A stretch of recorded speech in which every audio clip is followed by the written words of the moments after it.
The Democratic field is off and running in the 2020 race, or at least a good part of it is. But over the last few days, as many people said they weren't running as said that they would run, leaving some to whether the moderates are getting cold feet. Welcome to our political roundtable of Jeannie Zaino, Iona College professor and senior advisor to applied economics, and from Oklahoma City, Chris Wilson, the GOP pollster who served as director of research for the Ted Cruz 2016 presidential campaign. So welcome to both of you. So Jeannie, let me start with you with this question. Are the moderates getting cold feet because they just think the left's taking over, or are they all waiting for Joe Biden?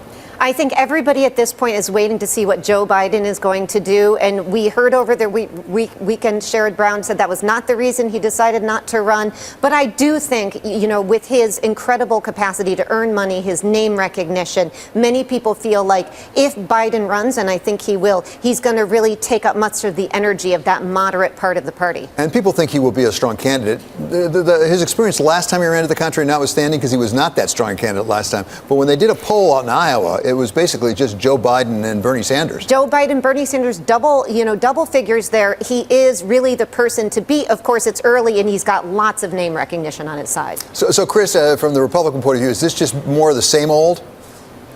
Well, that poll, I think, was interesting because it does show how far out front Sanders is. It also showed that a significant number of Iowa Democrats were okay with the socialist.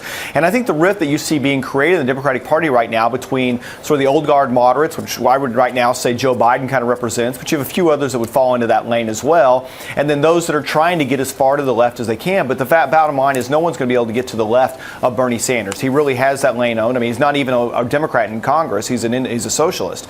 So that is, I think, a challenge for Democrats, because if Joe Biden doesn't run, it's going to be really tough to beat Sanders in Iowa, and then you move to New Hampshire next, where it'll really be kind of an elimination contest between him and Elizabeth Warren, where you've got Vermont and Massachusetts bordering it, and you could see a scenario coming out of Iowa and New Hampshire where Sanders catches lightning in a bottle and just kind of runs the table.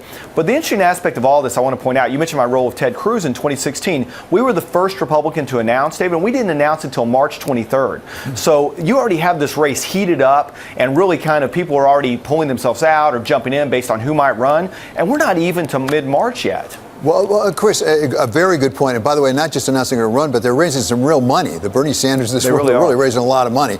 At the same time, I understand the socialism label, and certainly President Trump has tried to paste that wherever he can.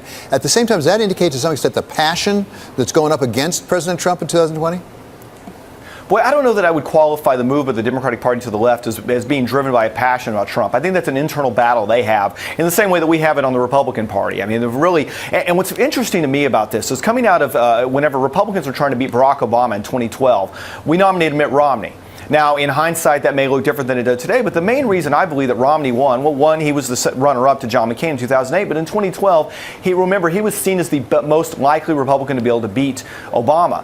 Democrats aren't doing that. They're doing the exact opposite. Donald Trump wants to set this battle up as capitalism versus socialism, as what can be seen as a reasonable Republican, that arguably, but that's what he wants to paint it as, versus somebody who is so far to the left or unreasonable. And I think Bernie Sanders plays right into that, and the Democratic Party really has to hope for a Joe Biden to get in and bail them out of that sort of battle. Jeannie, quite apart from the candidates who say they may be running for president or not, what about some of the freshmen that are coming into the House? Are they sort of setting this thing up so that the president and the Republicans can really point a finger at him?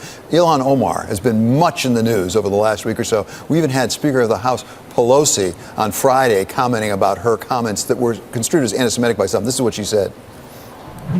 I don't think our colleague is anti-Semitic. I think she has a different experience in the use of words, doesn't understand that some of them are fraught with meaning that she didn't realize, but nonetheless, that we had to address.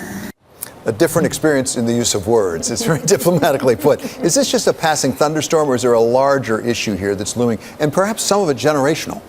I think it is a larger issue for the Democrats, and I think the Democrats have to look at the numbers here. About 25% of the electorate describes themselves as liberal and about 33% as conservative. Democrats start out underwater when they run for these presidential elections, and they only win when they appeal to moderates. We've just learned that they are going to have the convention in Wisconsin, in Milwaukee, and that is telling. That was one of the states that Hillary Clinton lost, hadn't been lost by a Democrat for decades. That, Pennsylvania, Those are the voters the Democrats need to win. They know they need to win to recapture the White House. You cannot do that unless you appeal to moderates. And they only won the midterm. They only won the House because they appealed to moderates. So this is a big red flag for Democrats. It's no surprise the president is talking about it. Republicans love this. And Democrats have to be very wary of this argument. Chris, go to the Republican side. You were good enough to volunteer that there are a few divisions on the Republican side as well. Let's talk about this vote coming up on the emergency declaration by President Trump,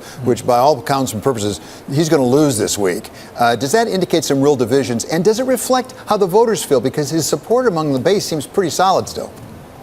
It is, and even that Iowa poll illustrated that. Even though you did have a fairly significant number saying they wanted someone to run against him, but that was more Iowa voters wanting people to come and have a contest they can get involved in. Donald Trump is very dominant with Republican voters. He has solid numbers there right now. In terms of divisions, what's interesting about this vote is it really is less about Donald Trump, I believe, and more about an interpretation of constitutional principles of executive privilege. There are many people who came out and took strong stands against Obama's use of executive orders for the purposes of implementing and bypassing Congress. And so you have a different interpretation of that. And I'll tell you, I have several clients who are members of the United States Senate who I consider to be constitutional experts, a couple who clerked on the Supreme Court that are in disagreement on this. So I think you can make an argument that reasonable people can disagree on constitutional interpretations as to whether or not this use of executive orders is legitimate or not. And I think that's the battle that's going to come down. So that's less a division regarding Donald Trump, and more division around interpretation of the Constitution. Well, when we talk about constitutional law, it sounds a little dry, but does it really potentially lead someplace else, which is, does the president play by the rules?